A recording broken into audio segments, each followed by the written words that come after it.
This week on the Notorious Scoundrels podcast. Take those things as they come, right? I'm super enjoying extra time with my kids. You've got to find joy in this dystopian hellscape, this COVID-19 reality we live in. Welcome to the Notorious Scoundrels, a podcast focused on tactics and competitive play for Star Wars Legion. Hosted by Kyle Dornbos, Michael Barry, and David Zelenka, with Jay Shalansky, the man behind the glass.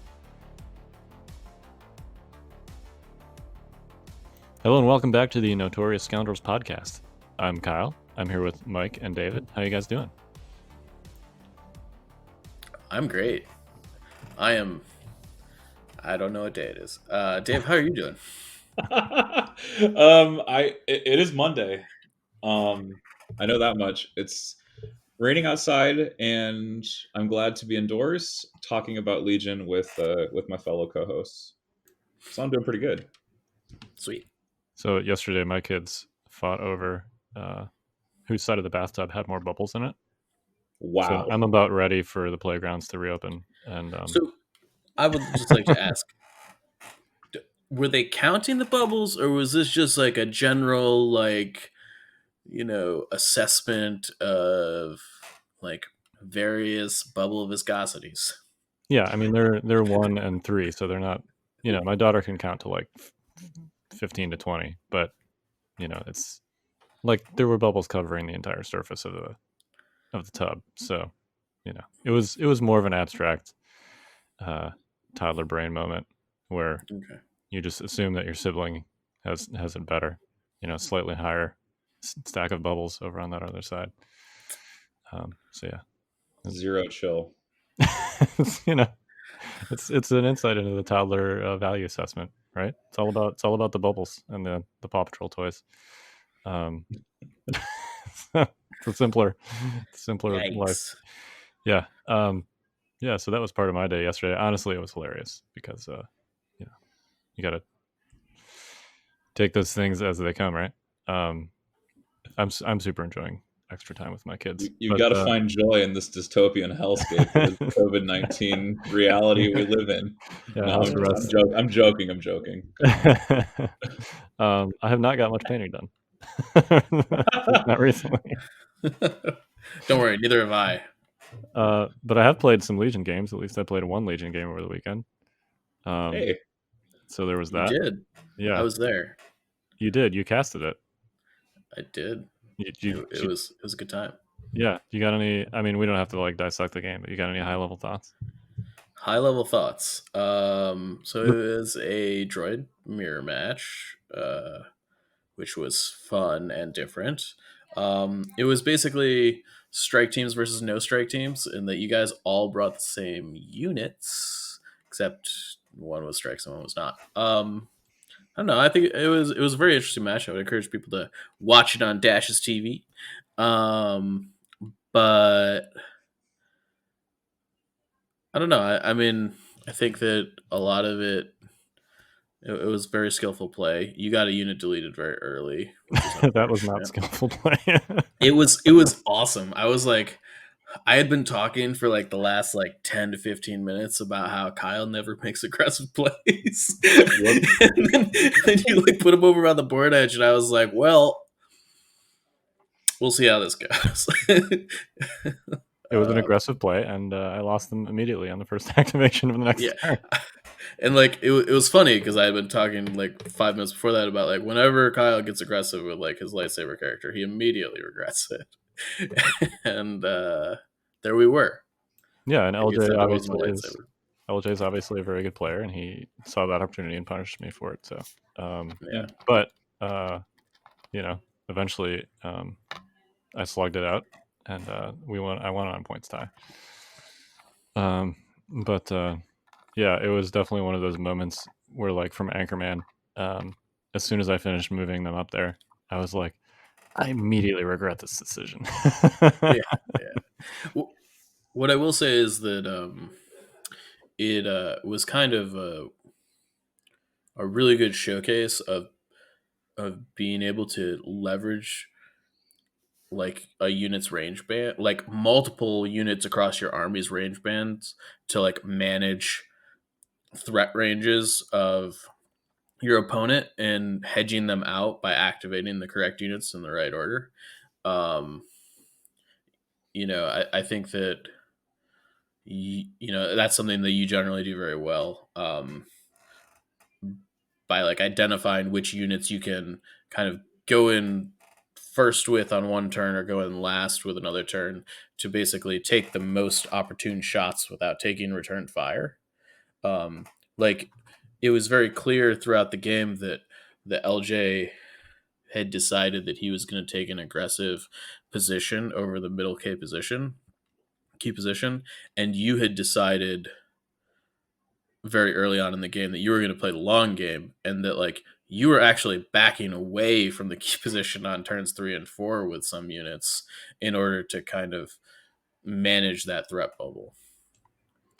Yeah, and I mean, I was kind of forced into playing it that way because I lost my heaviest hitter on the first activation of turn 2, right? It was awesome. Yeah. Wait, you lost Dooku on turn 2 or no, the BX? sorry, the full BX. Oh, the full BX. Because I was about to ask, you had a full BX with shields, and then LJ, your opponent, had 2 full BXs with vibro swords. He had right? 3 BXs. Three full BXs with vibro swords. That's insanely points heavy. Well, strong. Not as much as you would think. Yeah, it wasn't super points heavy because there was no heavy weapon in any of them. Oh, okay, so it's not full. It's actually just a naked with a sword, essentially. Yep. There was 4-man BX squads with vibros. Didn't he also have a jammer on each one? He had 2 jammers and I think 1 uplink. I mean, that's really nasty, man. Like, that's hard to... If they get in with you and you can't give orders to the units that need the orders, you're kind of in trouble.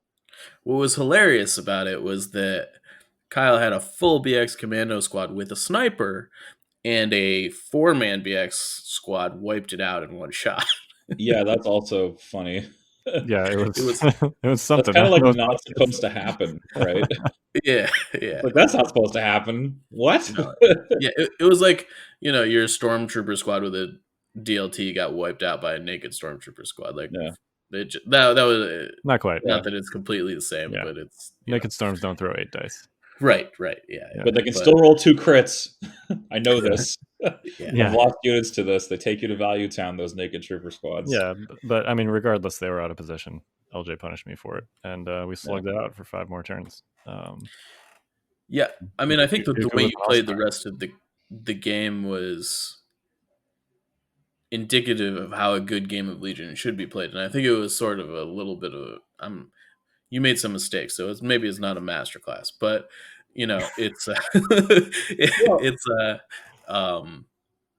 it definitely was a very good showcase of how to do that. Well, it was a fun game. I'm always grateful to get to play LJ. So, was it interesting? How, like, I have to ask because Mike was saying earlier about it's a clinic and activating the units at the right time. How much easier must that be with CIS being able to replicate orders across this entire army? Right now, you're extra now you're extra punished if you activate the wrong unit because your opponent has a perfect response to you. Well, you know how anal I am about activation control. Well, right? Yes, that's why CIS speaks to me.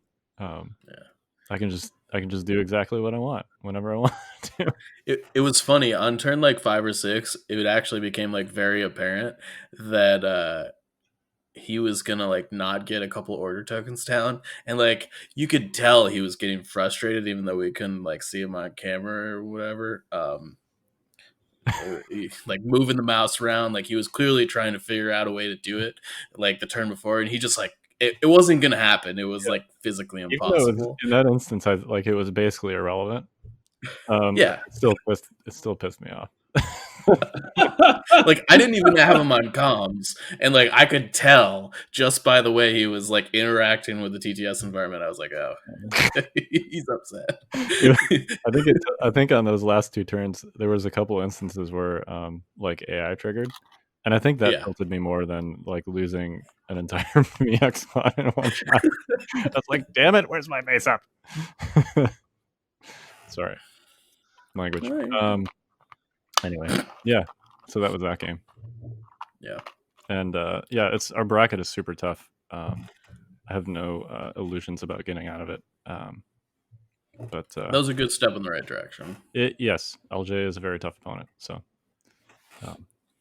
yeah, and he's got some games left to play too, obviously. So who knows? Anything could happen. I think out of our bracket, it's going to be probably 2 4-1s advancing. So LJ's not by no means out of it either. So you guys, you didn't get to play, but you saw and casted some interesting games over the weekend. You got some fun like list or game anecdotes to talk about. Yeah. Well, so in not perfect order control land, we have to make do with using HQ uplinks and units with coordinate. And Mitro Keen, a player out of Group 6, who's actually local to me, he's a Bay Area player, was playing a Cassian Jin list. It was like kind of a Rogue One list, but it was being backed by Rebel veterans with uplinks. And it was quite cool the way that Infiltrate affected his game against Ben of Team Relentless. Ben is running his activation spam, his Imperial activation spam. So he's got like something like 2 e-webs and 3 snipers, just a bunch of stuff, right? And more activations than you, and he's able to just bury you in dice essentially. But Keegan really pulled off some crazy shenanigans on the Endor map, and I think we had an episode of our own show where we said, "Hey, Infiltrate's going to be pretty good on this Endor map." And then, some Vaporators got deployed in some interesting places that weren't exactly totally accessible for Ben. And then, if you drop Bistan and Jin with Infiltrate right next to your opponent's vulnerable Vaporator, they might just have a little bit of a hard time getting it away from you, especially when you snap off 2 of their strike teams in the first round. It's going to be tough for you to go from there. And that's actually exactly what we saw. We saw Jin and Abystan, who rolled incredibly hot, just murderize some strikes early. And that really kind of upset the balance of things. And then in the center, you had sniper strike teams shooting into the middle against like E-webs and shores. But the funny thing is, when you have HQ uplink, you also have the ability to fire support your snipers with your Mark II blasters. And so we saw some like fire supported sniper shots just murderizing these Imperials in the center. And it was really quite tough. And I just want to say that Ben is running like Officer Bosk as the leaders in his list, versus like these crazy units like Jin and Cassian and K2, who are just much higher quality. I mean, Bosk is still really good, don't get me wrong, but he did end up kind of not doing enough to secure victory in that match, whereas Jin and Bistan and K2 and Cassian were just extremely active throughout the entire game. And with Infiltrate, Ben was just really in trouble. In fact, I don't think he ever got his Vaporator to full at any point during the entire match. And it was just a really cool, like, different thing to see. And it's always nice to, like, see a Rebel list where orders are actually semi-plentiful because of uplink and coordinate. And I really do think uplink solves a lot of issues for the Rebels in the order control department, and especially when you can uplink a unit that can then issue another order, like the veterans can. So suddenly you had, a 10 or 11 activation Rebel list that was able to get like, 6 face-ups, and that's pretty much what you need. 6 to 7, in fact. 7 if you tap both uplinks at the same time and then have a 3-pip. And how can I forget to mention, so Jin has this command card called Complete the Mission, which is probably her best command card. If you play it on turn 1, it turns out you can just go wherever you want to go. You basically turn into CIS for a little while because a lot of these guys, had face-ups, right, with their uplinks. So you've got a bunch of units that don't get the effects of suppression. It's got the same writing style as like, My Ally is the Force, where you hit an HQ uplink with My Ally is the Force and you get a dodge because you have a face-up. Complete the Mission works the same way with suppression immunity.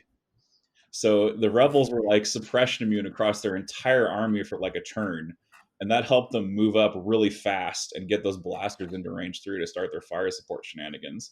So Mitch King kind of has this reputation of playing rebel jank, and this is like one of the coolest, jankiest plays that's like secretly good that I've ever seen. So I thought that was a really sweet thing to watch, and I think I forget if I streamed it or what, but I think I did stream it. It was on the It all Invader blends together. channel. Yeah. Yikes, dude. No, but I mean, dude, there are so many games I know, going on right now. I know. This league is huge. Okay, didn't like Zach say like there's like 400 games that need to get played Yeah. in this group stage? Yeah. So there's just a huge amount of games that have to get played. Yeah, there's 196 players, and everybody has to play 5 games. So Yeah. I mean, I didn't talk about the full list, but it's basically like Jin, Cassian, right? They've both got offensive push. Cassian has environmental gear, which I love, and of course you can load out into the other stuff. He had like a full loadout on Cassian, right? You know, Hunter, O push, environmental gear, and then in loadout, endurance, Overwatch, and Intel. You've got K2SO, who also happens to have an uplink. Dude, that's a pretty sweet addition on K2, getting him an order on the 1-pip turns for both Cassian and Jin. And of course, the veterans, which are running Comtex and uplinks with their Mark II blasters. There's only 2 veteran squads and 2 blaster squads, no other core units, so only 4 core units. This has kind of been like I viewed that as like the next best Rebel Core alternative to just running 3 nakeds. Like if you're gonna invest in Rebel Core, like make it some good investment, right? And I think veterans have one of the better I think it's some of the better points investments you could make if you were going to invest in Rebel Cores. I know there's a lot of talk about the DLT 20 squad, but I think veterans have. I think can you guys just like throw down and like have this fight, because like I was waiting. You're like, oh man, these vets are pretty good, and like Kyle's over here like hammering like Rebel DLT for like weeks. Well, it's unique. It's unique because Rebel veterans with Jin is like an interesting combo, because complete the mission basically gives you like droid status for levels of suppression ignorance for a little while, right? Like droids don't have to care that much about suppression because of their special rules. Unfortunately, all us, plebeian biologicals have to worry about that. Okay, so complete what? the flesh is weak. The flesh is weak, exactly. So we have to care about suppression, and so Jin helps us, not have to care for like a turn. And so that's really nice for her. And then you've also got Pathfinders. Like, okay, how many copies of Uplink are in this list? 1, 2, 3, 4. Yeah, 4 copies of Uplink in this list to give you some idea. So he paid 40 points to get that additional rebel, or to get that additional order control on all the relevant units. He has no bid, by the way, which is also something else. Running infiltrate units without a bid. The balls on this man running infiltrate with no bid. I kind of really dig that. But the rest of the list basically is a Bistan Paths unit with uplink offensive push, which makes a ton of sense. Bistan would love to get a name token in there somewhere. And then Rebel Commandos, 2 strikes to kind of just get up to 10, which is kind of like the minimum nowadays for competitive. Although there are, unless you're clones, right? Clones run 9 and can still get away with it because they're usually running a tank or Obi-Wan. I think Luke Cook was playing with a 9 the other day. They can run 10 or 11. Oh, of course. Yeah, just to be clear, my Invader list is a Republic 11 activation list. Oh yeah. Oh, dude, there are tons of Rex Padmes now in League that are running 10 or 11. Yeah, there's a ton of those, and also Rex only, because Luke Cook popularized this Rex only list with 11 acts, calling it Rex Star or whatever. It's a terrible name. We got to come up. I actually like it. I don't know why everybody is so upset about Rex Star. Should we explain where this comes from so that people, if you want to? Yeah. So this is a total tangent, but there's a lot of different games where like a ball of elite units is called a Death Ball or Death Star. Jump in here if I'm mischaracterizing. Oh no, that's accurate. If anything gets close to it, it dies. Basically. Yeah, right. So that's like the embodiment of a clone list with Rex, right? You have a ball of elite units who can share all of each other's tokens, and you have Rex. So Death Star, Rex Star, that's where it comes from. It's not like yeah, it is. I think Kingsley's running an even better version of that list, which uses 2 full arc teams with offensive push. Oh man, it's I mean, it's so disgusting. it's gross. It's unsurprising, and I don't know if we want to talk about it today, but I do think that Kingsley may have landed on the Best Republic list. It's possible. I had sort of tried to make it work the way I wanted it to, but I never really landed on the list he landed on. And I took one look at it and I was like, oh, this is it. Yeah. He's terrifying. Yeah, I mean, like, he figured it out, I think, Yeah. I'm not, I mean, I am sort of saying that I think it's like the best list by a lot. But I mean, it's possible it might not go the distance, but I do think that it's scary good, barring like some insane level of unluckiness. I would be very surprised to see it not make it. Yeah, I mean, it's very good. Yeah. It's like, Right. yeah. I don't want to like spoil his list. Obviously those in his group know what it is. But if he wants to keep it inside the group at the moment, that's his. He hasn't been streamed yet, so that's his right at the moment. But didn't it get posted somewhere? Not all the individual lists. Okay. Yeah, they're only posted to your round robin groups. Okay. I mean, they're essentially out there at that point, but I know some people are weird about it. Yep. So yeah, so super exciting about Keegan's list there. I love to see a Jin, Cassian, K2 Pathfinder list that's actually like pretty good. So yeah, and like also it also has veterans in it, so it just like pushes all the buttons for me. It's like, oh man, these units that are like almost good enough, if I'm being absolutely brutal about list building, are actually like murdering things and doing well. And it's like, okay, maybe there's some hope there, Yeah. Rebellions are built on hope, etc., etc. 100-point rebel core units are like, that's a tall ask, but I don't know. Yeah. If you're getting in their face though with the infiltrators, like, yeah, I guess. Well, that's kind of the theory. Sorry, Mike. Kyle, this is your theory, right, about rebel cores in general, is that you just give them something else to shoot, right? Yeah. Like, rebels have targets that are durable. You just need to make your opponent shoot them. Yeah, they just don't throw 6 dice after taking 4 wounds. All right. I thought we'd avoid all this. Yeah, sorry, I'm just going there. I'm going there, man. Okay. Yeah. I mean, I'm not sure that Cassian and Jin are durable enough to hold up under pressure most of the time. No, I mean, I think this archetype is probably better with Luke. Like, most things are better with Luke. But I can definitely see this working. Luke can't infiltrate. So if you're going all in on the infiltrate play, which he essentially is, I think this is a good way to do it.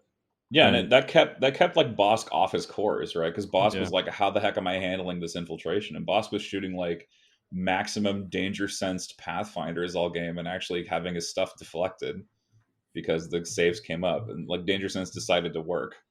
Yep. Sure. Yeah. Man, when danger sense works, it really freaking works. It works. Yeah, that's very true. But yeah. All right, Mike, you got a moment or a list? Well, it's funny. David already brought it up to some degree, but I wanted to talk about. No, you're good, dude. You're good. You shot it down a little bit. I'm gonna boost it up to the pillar that it should be on. Right. But I'm gonna talk about Ben's Mbueha. I think that's how you say his name. His 13 activation boss list. I think it is really good. You clearly have to play it correctly, but like none of the activations in it are inherently bad, which I think is insane for a 13 activation list. It's just a generic officer, Bosk, 3 strike teams, 3 mortars, 3 full shore units, and 2 E-webs. And I think like 10 of those 13 activations you can solidly say are good enough to be in any list, just generically, right? Like the strike teams, the mortars, shores, Bosk, all great. Yeah. The E-webs definitely leave something to be desired, but like they add the 4th and 5th core units worth of firepower to the list, right? and the officer is clearly there by like mandatory means because you don't have a commander, but is basically handing out aims like a mini Veers. Also, it's got like a 16-point bid or something stupid. Let me. I mean, you it's got kind of kind need a of a good nutty bid. bid. Yeah, it's got 15 points. So 13 activation, 15-point bid list. Most of the activations in it are good. Like clearly there are weak points, right? Like if you lose multiple low cost activations, you can find yourself in real trouble. But the list is similarly to me, it feels like a Taun list without all the bad naked rebel troopers in it. To some extent, like it's trying to do something very similar, and then it's leveraging the activations to like go last with your powerful units and force your opponent into plays that they can't respond to. So in this list, clearly you don't have Tauntauns. It's not a 12 activation Taunt list, but you do have Bosk and you have 3 short troopers that are gonna go last at the end of each turn. I mean, assuming that you're up against an average enemy list and you play standing orders and you're going last, like you can go last with Bosk and 2 or 3 short troopers without them being able to punish you, Right. which is insanely powerful. I think the biggest failing might be, well, I don't know. The biggest failing is really like just the lack of upgrades on the shores, and that you have a lot of turns where the shores aren't getting target because you're having I to think control Bosk. Yeah, I think that that's very fair. I think that this list is good, except for when it's behind. I don't think it does a good job of finding a way back from a game that it's starting to lose, right? Like it doesn't really have a piece that says, okay, I'm going to get back in this game. It's got a bunch of pieces that say when we're added together and we're going to like incrementally out advantage you, right? Like this is a list that is going to beat you up over small incremental steps based on gaining a range advantage or an activation advantage. It's never going to take one chunk out of you all at the same time like a Luke would, or even Tauntauns would. Yeah, it's definitely like the classic MSU style. When I say MSU, I mean multiple small unit. It's just a bunch of stuff that works together to just take down, Gulliver, I guess, the enemy list. In this case, I'm using the Gulliver's Travels kind of metaphor. It's just a bunch of little dudes who are trying to take down the big dude. Yeah. And that they all work together. And like you say, like that's the key. And especially to like you say it functions like a tauntaun list. Well, it functions exactly like a tauntaun list in that it's really, really strong as long as it out activates you. But Yep. then as soon as things get close to equal, its power level by comparison goes way down because the quality is horrible of each unit. I mean, Yeah. I do think that to some degree, because it's so inflated, it can afford to lose a unit or two before that starts happening. Like you can feel okay about losing an E-Web, I think, or right. even like a strike team and a mortar and going down to 11 most of the time. Right, UWebs Um, are like a good chaff unit, right? Because they're 55 points and they have the Sentinel keyword, so you're fine if they go early. They have range 3 standby built in, and if they're shooting an UWeb, you're like, fine, shoot my UWeb, don't shoot all the other good stuff in my list, right? right. And you're like, if you want to shoot this E-Web, if you want to move up and shoot this E-Web, like, well, great. Now all the rest of my list has range on you, right? Yeah, Um, marvelous. All my range 4 is going to murder you now. yeah. Um, so, I mean, that was just something I had seen in Invader that I thought was worth talking about. I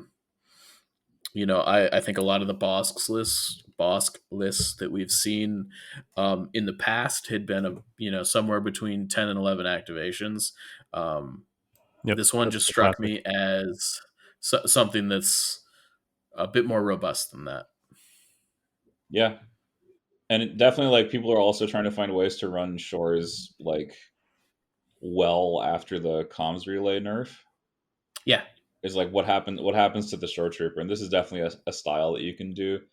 I personally just think you could run the same aggressive tactics chronic list but swap the comm relays for targeting scopes and murder people even harder.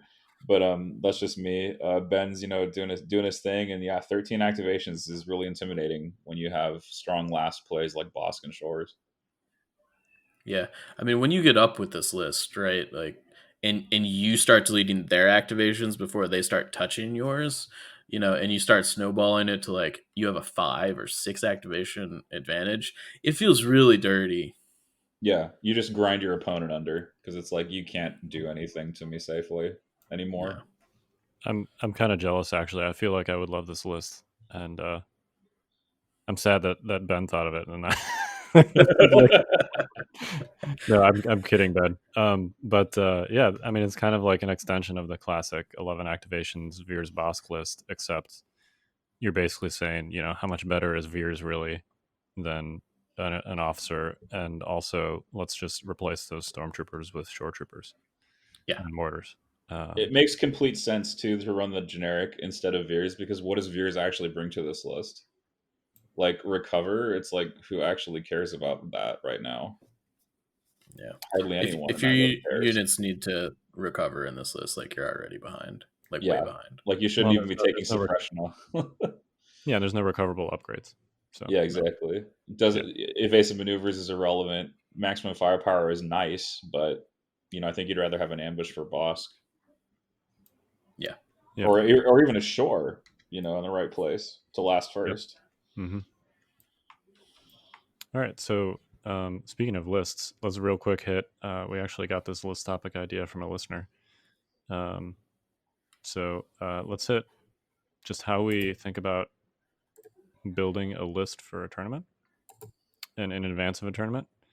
And if you guys have like real examples from previous tournaments that you want to talk about your process, go nuts. Okay. So I'm just gonna open with the list that I was preparing for Worlds that didn't happen. Um, and so I was planning on bringing the new Vader. And so I guess for me, when I'm building a list, a couple key factors are always in my mind. First, the list has to serve a purpose, right? Like you're not just building a list to build a list; you're building a list to do something functional. And in this case, it, I was attempting to build a list that was going to abuse Operative Vader as much as possible. And so that was the goal. And I start generally where I go next is I'm like, okay, what do I need to make the list work? And in this case, really the only thing I needed was Operative Vader. And then I said, okay, what is the best way to abuse a unit in Legion? Most of us know the answer to that question. It's put that unit in the highest activation count list possible. That's like reasonable, right? And so I landed somewhere. I think it was on an 11 activation list that was an officer, 3 snipers, 6 core units, and Operative Vader. And that's kind of where I started. I played a bunch of games, probably 15 to 20. I liked the list. It was okay. I found that it struggled specifically against units, Operative Luke. It struggled against Tauntauns. It struggled against lists that brought multiple threats in at the same time. And the issue I was having was that Operative Vader can only be in one place at a time. And I was struggling to deal with those situations. So what I decided to do from a list building perspective was say, okay, I need a second unit that can, Kyle would call it a linebacker unit, right? And so I decided to throw kind of a traditional linebacker unit in the form of a Royal Guard unit. And it brought my activation count down a little bit. So I got to do a little bit less of what I wanted to do with the abusive nature of what I was trying to do originally. And I was giving up a little bit in order to kind of solidify it against lists that I believed we were going to be facing in the meta. In this case, Tauntaun's Operative Luke. And I kind of like pitched it back at all of the medalists that I was running it against, and I decided that's what I ended up deciding on. We'll never know if it was the list, but I guess what my kind of thought process with this is come up with the basis of your list, fill in the rest of it generally with good reasons. I personally, my play style tends to favor higher activation lists when at all possible, and then just test the crap out of it and adjust it based on the results of those tests. Yeah, and we talked on a previous episode about the concept of like creating a gauntlet of meta lists and then testing and refining your list against those. And that's essentially what you're describing, right? You came up with a list you wanted to play.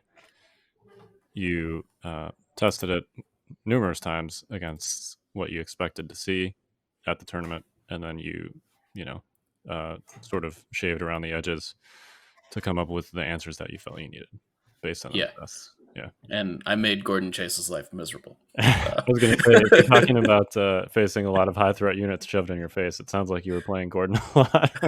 Yeah. I played a lot of games against Luke Sabine double Tauntaun. Let's just put it that way. Yeah. Well, that's a good stress test for a list like that, right? Yeah, totally. It also made me miserable a little bit. It's like I played games against Gordon too. We were sort of part of the same testing process, and man, it's so uncomfortable. Like every activation, you're just like, he's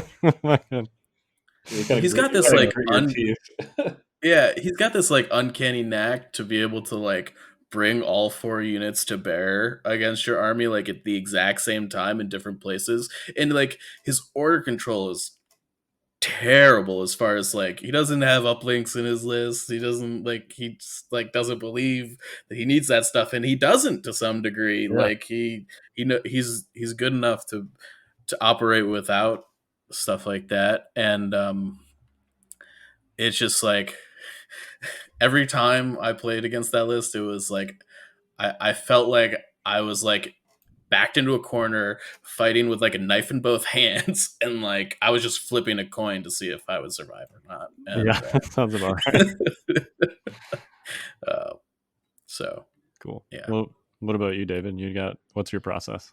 Well, I think I really want to speak to just like the first step, which is like, once you choose what you want to play, right? Like you sort of like look at a unit and you'd be like, okay, I want to build a list around this unit. What can this unit actually do?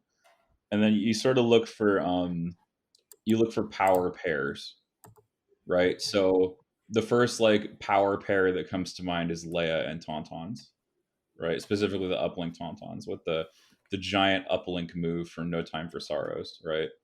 That's like so you look for these like powerful combinations. Another one, of course, right now is Commander Luke and Cassian Andor, because Cassian Andor gives Commander Luke a free recover with a 3-pip, and also gives him a crazy token stack with Last Stand once Luke is wounded. You can't see this, but Mike is making like puking motions because I'm talking about the strength of these combos and how strong they are. So like you basically look for a powerful combo, and then you're like, okay, let me make sure all my command cards are functioning in this combo. So one of the biggest like mistakes I think I see when people build lists is people run Cassian and K2, but then they also want to run Tauntauns, and it's like, no guys, Cassian's list or Cassian's command cards don't really synergize with supports, they synergize with special forces. So it kind of creates a situation where you're running this, you're not making full use of all your resources. Now it's obvious, like you can say, is it stronger to use these command cards on the heroes themselves, because obviously they can target themselves, but then you have a problem with getting orders on your units. So you're trying to find like combinations that are strong and also run smoothly in terms of what you can bring. And then like when I list build, it's like, okay, well, I need probably 2 snipers because they're just such good quality acts. I've run 3 and 2 snipers in my list before. Two, you have to have a really good reason not to run 3. I feel usually because you're trying to run like a Pathfinder, or you're trying to run Wookiee or something like that for Rebel specifically. I think for clones, like you can get away with running 2 arc strikes because maybe you get that 5th phase 2 in there, excuse me. But you basically have to just like come up with a justification for making the choices you're making, and I mean like a strong one. Your list has to have a why. Like, why are you doing this? Why are you bringing these? What do you hope to get done? You also have to look at this from the objective side. Tauntauns don't do Vaporators, for example, and you're like, well, if I get Vaporators, what do I think my chance of losing is? And so that might influence like what you need to do bidding wise, right? Because then like we see a Tauntaun list taking strong bids because now you can make battle decks that have basically perfect synergy with your list. There are no bad objectives for you in this battle deck. You can run them all very effectively. So that's why you would take a bid or you wouldn't take a bid. Like you just have to make sure that everything serves a purpose when you list build. And it's true for like when you move, you don't just you can't actually make any move you want. You can't actually build any list you want if you want to go far in competition. Because that's very true. That's very true. Yeah. So you just have. So I mean, let's look at the primary. Like, and I'm looking at the list of the question our listener asked us here, and I mean that's really the process. You just have to figure out why you take the units you take, and you have to have a very strong why. And meta wise, like yeah, I considered not running Tauntauns for Invader League 5 because there's a lot of hate for Tauntauns that came out in the latest wave. You've got these big tanks with high velocity and critical, and you've got Dooku with his initiative stealing, who's extremely popular, and you've got an order token stripping, for example, on Dooku as well. You basically cannot leave a Tauntaun within like range 3 of Dooku, or you're going to get snapped off. He's pretty strong against them. So yeah, you just have to think about how units interact. Like that's the big thing, and try to come up with a mental like picture of how these interactions are going to go. And I think that'll help guide your list building, and think about what the latest units are and what might be popular at whatever event you're going to, and try to like just incorporate some calculus there behind why you take units you take. Yeah, and I think you can sort of like, you can't play literally whatever you want, but Of course. I think you can play a list concept and probably a character that you want. Insofar as like, if I look at my, probably maybe this is not a good example because these are probably my 2 sloppiest list building processes. The first would be Invader League Season 3, when I ended up playing Veers Bosk, and I had never played Empire up until that tournament. Not even like a practice game. I was a Rebel player, and I'm like, you know what? I need to see what the other side looks like. I'm going to play Empire, and I like the concept of Bosk. I think will fit my playstyle. So, but I had like no time. Ultimately, I didn't manage to get any practice games in, so I went in cold with Veers Bosk, and it ended up working. But that was just the thing where I'm like, I want to play Empire, I want to play Bosk. I'm just gonna do it and build a list around it. And I think if you follow like sort of the core basic competitive list building guidelines, which is you want to make sure you have enough activations, right? You probably want 10. You can get away with 9 with certain clone lists. You want to think about having like a focus piece, or more accurately, enough focus pieces that you can get orders to, and then the rest of your list you want to make as timing neutral as possible. So like in that example, right, the focus piece was Bosk, and then I just filled it out with a bunch of stormtroopers, snipers, and veers, all of which are timing neutral activations. And then you got to think about answers, right? And that's something that you guys talked extensively about already. But what do I expect to see, and does this list I'm building have the answers in it to deal with those things? So it's you can play things that maybe you haven't previously played and you just want to try, as long as you sort of understand how to fit them into like the the fundamentals of what makes a generally good list. Like what makes a generally good list is going to be consistent for the most part from faction to faction and from commander to commander and from operative to operative. So you can kind of slot them in, if that makes sense. Yeah, like making sure there's no dead command cards, for example, not even standing orders. Like making sure you can actually play every card in your hand is like step one, I think. Yeah, I think that's a huge deal. I think something that really speaks to me is like if at any point you can look at a unit in your army or a command card in your army or an objective or whatever, and you ask the question, what does this do? Why is this here? And you're not able to answer that question, it probably shouldn't be there. Yep. And that goes to like a naked rebel trooper unit. Like if you can't answer that question for a naked rebel trooper unit in your list, like it probably shouldn't be there. FFG told me I had to. Yeah, you got to Well, I take mean, like like, 3 of those. yeah. Well, I mean, but even in that situation, Yeah. yeah, I mean that like you still like those units have a purpose, right? Yeah. I mean, other than I am required by the list building requirements to put them there. There's a reason that they're there, and there's a reason that they don't have heavy weapons on them. It's because they are the units that are going to fulfill those objectives that are as the most efficient as possible, right? Yeah. And like if they had a heavy weapon, they would actually be worse at their job than if they didn't in those lists. Precisely, because now they have to split their attention between doing objectives and shooting. Right. And I think that when you're building a list, you'll know when it's like done, when you can solidly answer that question for literally everything in the list and be confident with what those pieces are doing.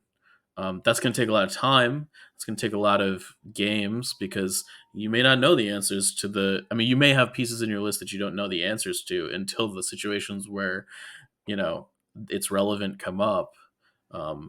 Unless you've already played a lot of Legion. But I think for the standard Legion player, like some of these questions aren't going to be answerable, right? Like, what do you mean? Why is this Stormtrooper unit with a DLT here?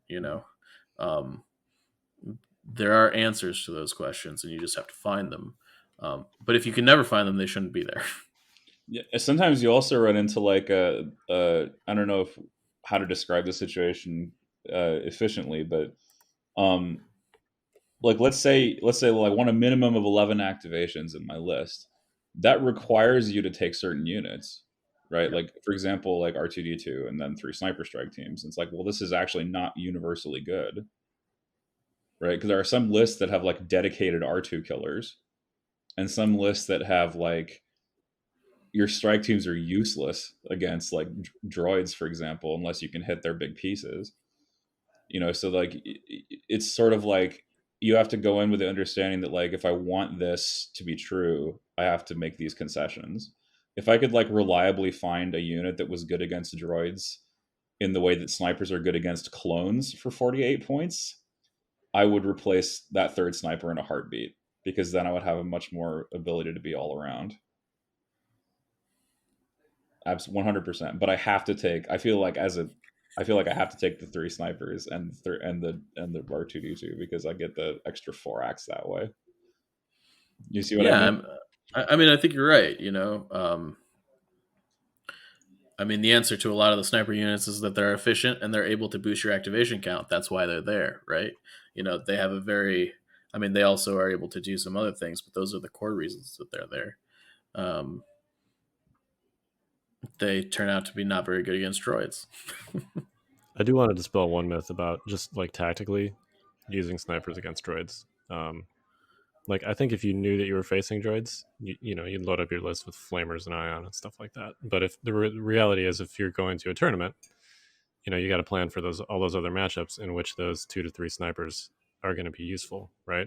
Yeah. Like they're not useless in a CIS matchup. Like you have No. targets. B1s are not great targets, but there are other things besides B1s that are good targets. And like also at some point, just speaking as someone who's currently playing CAS, like you have to kill B1s. Oh, totally. It feels like a waste of time when you're doing it, but you have to do it. And snipers are actually decent at it insofar as like B1s don't get suppression cover, which is significant when you're talking about snipers that strip light cover down to none. So if you've got like a droid unit in light cover, you can continuously shoot that droid unit with your snipers, and be getting those 1 to 2 reliable like wounds picked up in that light cover, even though they're accumulating suppression, which you can't normally do.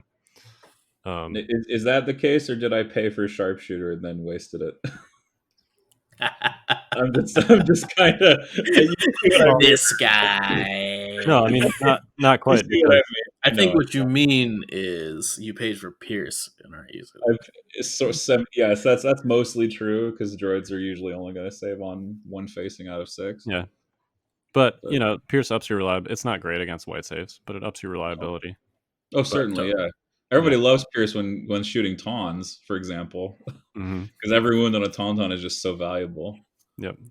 Yeah, so it's just this is a tangent from our list building, but tactically, like it's still okay to shoot B1s with snipers.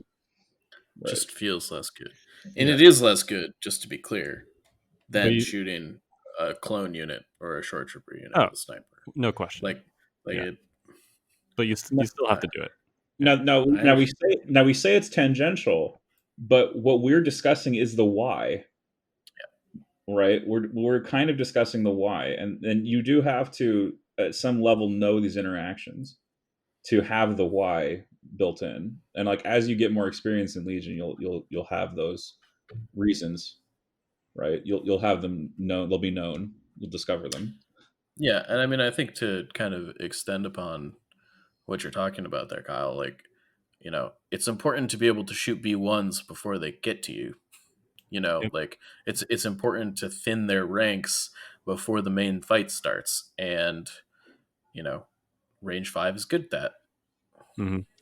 Yeah, like if you take clearly if you can take a open shot at like Dooku or a BX strike or something, you do that instead. But like don't feel bad about shooting B1s with snipers. Like picking up B1s is a thing that you have to do throughout the game, and if you don't dedicate resources to doing that, you're going to get overrun at some point. So they do die pretty easily when you actually shoot them. It's wonderful. It's a wonderful thing. Yeah. All right. Well, I think we've rambled about list building a lot. You guys got any final thoughts? I can't wait till the day that we can actually play this game on a physical table again with any degree of safety. I'm so ready for that day to come. Yeah.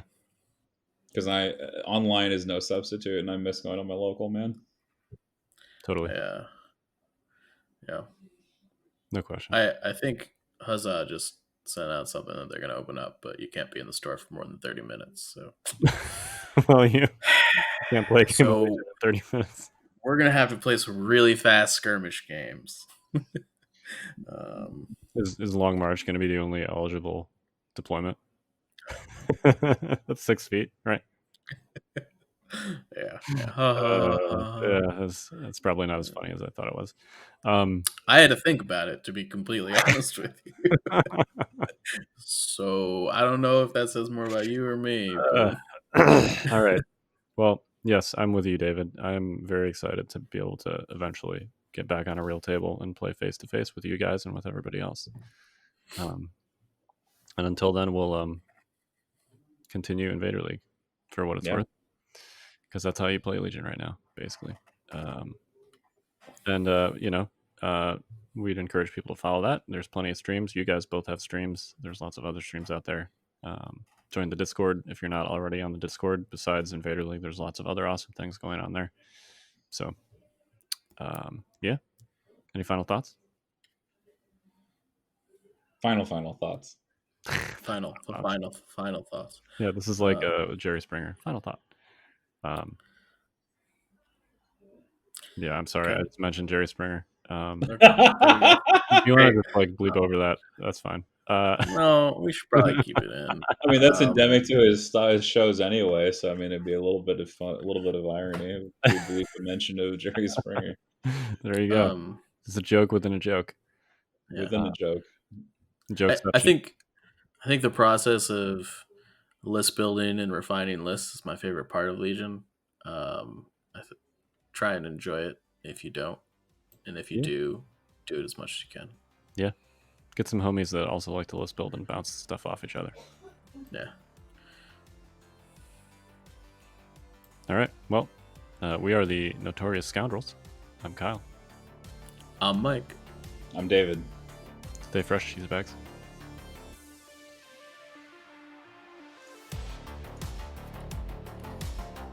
Join us next week for another episode of the Notorious Scoundrels. This has been a Fifth Trooper production.